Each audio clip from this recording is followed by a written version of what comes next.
Hi friends, ఈ video చూసే ముందు మా ఛానల్ని సబ్స్క్రైబ్ చేయడం మర్చిపోకండి. అక్షయ తృతీయ వస్తుందంటే నగల దుకాణాలు కిక్కిరిసిపోతుంటాయి. అక్షయ తృతీయ పండుగ నాడు తప్పకుండా బంగారు, వెండి నగలను కొనాలంటూ ప్రచారం జరగడంతో ప్రజలు అప్పు చేసైనా బంగారం కొనాలని చాలామంది ఎగబడుతుంటారు.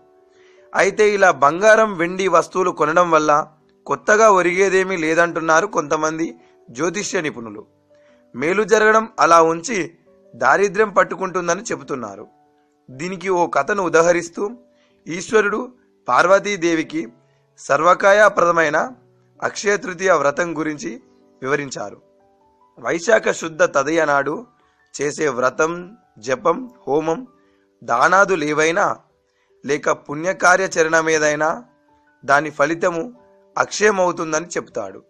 సూర్యోదయానికి ముందే లేచి స్నానమాచరించి పూజా మందిరమును శుభ్రపరిచి దేవుని పటాలకు పసుపు, కుంకుమలు, పువ్వులతో అలంకరించుకోవాలి. ఆ తర్వాత దీపాలను కూడా పసుపు, కుంకుమలు, పువ్వులతో అలంకరించుకొని దీపాలు వెలిగించుకోవాలి. పూజా మందిరాన్ని అందంగా రంగవల్లికలతో తీర్చిదిద్దుకోవాలి. అనంతరం రంగవల్లికపై ఓ పీటను ఏర్పాటు చేసి దాని కింద పసుపు, బియ్యం, నాణాలు పెట్టాలి.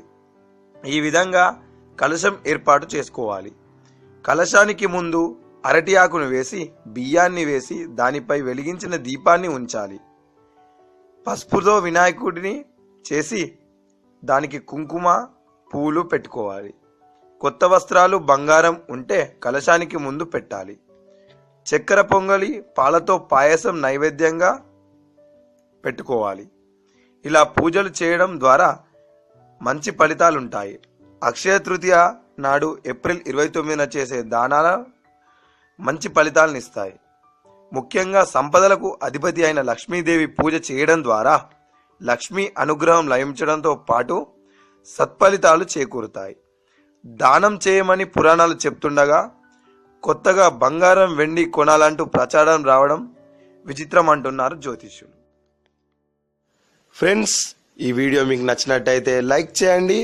ఇంకా బాగా నచ్చినట్టయితే ఫేస్బుక్ లేదా వాట్సాప్ పేజీల్లో షేర్ చేయండి. Thanks for watching. ABCW, anybody can watch.